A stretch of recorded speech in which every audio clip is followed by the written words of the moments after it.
स्वागत है दोस्तों स्टडी फॉर यूपीएससी में। हम लोग फंडामेंटल राइट पढ़ रहे थे। आज पॉलिटी का पार्ट 15 है और इसमें हम लोग आर्टिकल नंबर 18 के बारे में पढ़ेंगे। ठीक है, तो पहले सिंपल बात देख लेते हैं कि आर्टिकल 18 का मतलब होता है उपाधियों का अंत, यानी कि राज्य जो है आपको, यानी हमारे यहाँ उपाधि की मनाही है। ठीक है, इसमें आपको 4 बातें ध्यान रखना है। पहली बात तो ये ध्यान रखना है कि राज्य कोई भी उपाधि नहीं देगा, लेकिन शैक्षणिक और सैन्य उपाधि की मनाही नहीं है। ठीक है, यानी कि इसका ये राज उपाधि तो नहीं देगा, लेकिन ये जो है आपको अपवाद स्वरूप है। ठीक है, और दूसरा बात जो बहुत VVI है कि कोई भी भारतीय नागरिक विदेशी उपाधि नहीं ले सकता है।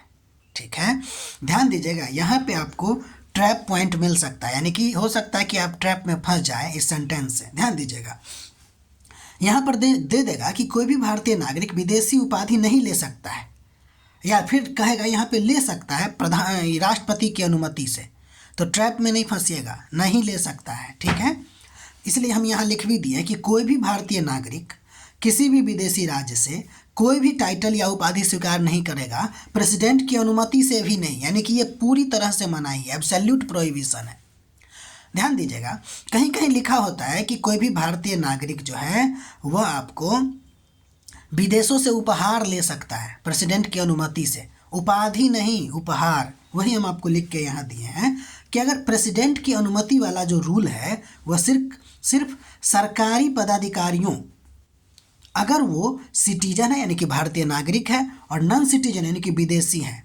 समझिए बात को कि अगर कोई विदेशी हो या भारतीय हो और वो लाभ के पद पर हो, नहीं तो इसके लिए कहेंगे सरकारी कर्मचारी हो। ठीक है, उसके लिए वो ये है कि वो टाइटल तो नहीं ले सकता है, लेकिन विदेशी सरकार से आपको गिफ्ट ले सकता है, ऑफिस वहाँ पे उसको मिल सकता है, और साथ ही साथ अमूल्यूमेंट यानी कि वो वहाँ से की इनकम प्राप्त कर सकता है, आय प्राप्त कर सकता है। ठीक है, तो ध्यान दीजिएगा, यह जो प्रेसिडेंट की अनुमति है वो विदेशी नागरिकों के लिए भी है। अगर वो भारत में सरकारी कर्मचारी है तो भी वो विदेश से उपाधि नहीं ले सकता, ठीक, बल्कि वो गिफ्ट ले सकता है, उपहार ले सकता है, इनकम कमा सकता है। ठीक है, अगला नंबर ध्यान दीजिए कि वही बात आपको यहाँ पे फिर से लिख दिया गया है कि सरकारी पद पर रहते हुए विदेशी उपहार सामान नहीं ले सकते हैं बिना राष्ट्रपति की अनुमति से। यानी कि अब आपको उपहार ले सकते हैं, आप सम्मान ले सकते हैं, राष्ट्रपति की अनुमति लेकिन आपको चाहिए। ठीक है, उस जो तीसरा नंबर पॉइंट आपको बताया ना, वो बहुत वैलिड पॉइंट है। लोग वहीं पे ज़्यादा फंस जाते हैं, सोचते हैं कि विदेशी नागरिक है तो ले सकता है। भाई विदेशी नागरिक ले सकता है क्योंकि वो विदेश का नागरिक है, लेकिन अगर वो विदेशी नागरिक है और भारत में नौकरी कर रहा है तो फिर वो उपाधि नहीं ले सकता है, उपहार ले सकता है। ठीक है, अब देखिए यहाँ पे उपहार और उपाधि और सम्मान में आपको कम से कम अंतर पता होना चाहिए। ठीक है, तो टाइटल और ऑनर में क्या डिफरेंस है? तो देखिए, टाइटल वह होता है जो किसी व्यक्ति के नाम के साथ जुड़कर उसमें अस्थाई सामाजिक दर्जा उसको दिखाता है, यानी कि उसकी विशेषाधिकार को बढ़ा देता है।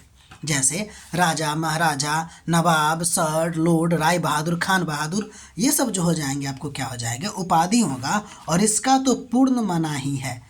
ठीक है, समझ में आ रही बात? पूर्ण मनाही है, गैर कानूनी नहीं है, ये भी बात याद रखिएगा। लोग लगा लेता है तो इसका क्या मतलब, उसको जेल हो जाएगा? नहीं, मनाही है, सर राज्य नहीं देगा। ठीक है, सम्मान की बात करते हैं। अगर हम सम्मान की बात करें तो सम्मान वह होता है जो सम्मान के तौर के रूप में दिया जाता है।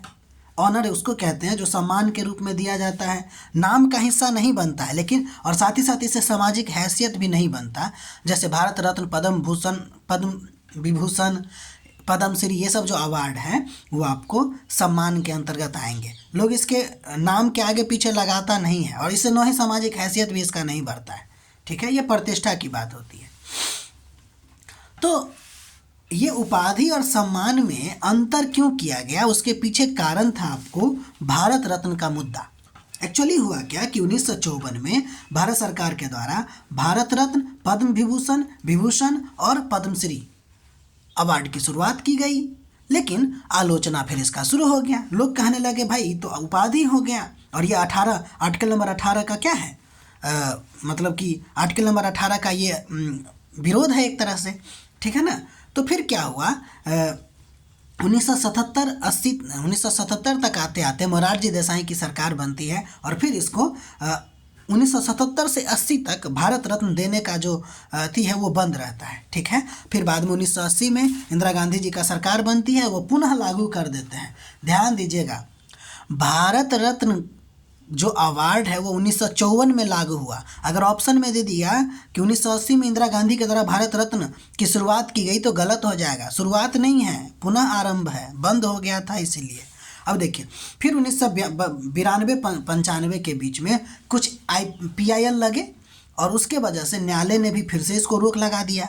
अंततः 1995 में एक केस होता है जिसका नाम है बालाजी राघवन वर्सेज भारत संघ। ये बहुत VVI केस है। इसमें SC ने निर्णय दिया और कहा कि भाई ये जो भारत रत्न और पद्म पुरस्कार है ना, वह उपाधि नहीं है, टाइटल नहीं है, ऑनर है, और ऑनर देने से मनाही नहीं है, ठीक है। अतः ये जो ऑनर है वो आर्टिकल 18 का उल्लंघन नहीं है। बस शर्त ये है कि इस टाइटल को नाम के आगे पीछे इस्तेमाल नहीं करेंगे, ठीक है। तो ये हम लोगों ने समानता का अधिकार पूरा पढ़ लिया।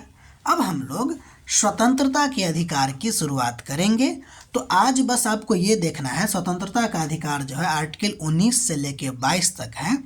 और फिर आर्टिकल 19 में क्या है, वाक एवं अभिव्यक्ति की स्वतंत्रता है।